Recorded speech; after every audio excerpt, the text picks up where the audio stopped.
Harness the flow and let information go. That is the theme for today's video. In a remote work environment, it's just so much easier to distribute information equally, meaning that people could get information at the same time. So often when we're in our offices, we end up having a lot of side conversations or conversations in our proximity, and so we end up sharing information to a smaller group before it gets out to a larger group eventually, or in some cases I just forget that I didn't tell everybody. I just assumed that I told everybody just by the people that I shared in my proximity. The other thing is that by the time more formal information gets out to folks, they may have already heard rumors or it's already been diluted by the time it gets to them. Additionally, when everyone goes virtual or remote at the same time, it forces us to collaborate and brainstorm in different ways.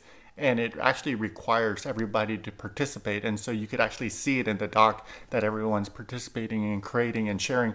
And it's in many ways more balanced, I guess, just because people are doing it independently without the weight of someone taking over the group.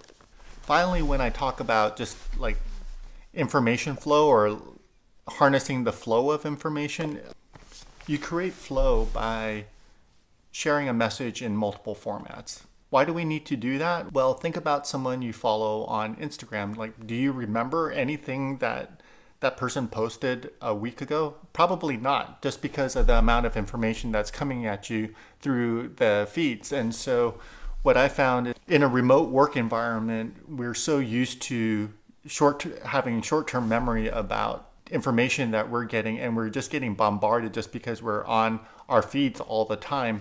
It's really essential to offer information in multiple formats. When you're trying to really have a message land with your team, it's really essential to deliver that message in multiple ways. The first is just using platforms like Slack or Twitter or LinkedIn, putting out messages and then checking for likes and comments. And this is just a behavior that people are used to, and so you can confirm that people receive the message just by looking at the likes.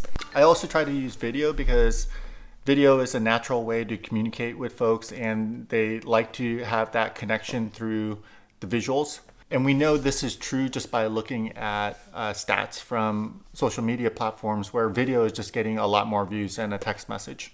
A much deeper, more detail-oriented weekly email is helpful so that people can actually dig into some of the questions that they may have as you provide this information. And then fourth is really providing that weekly stand-up or a Q&A session where people can ask questions live.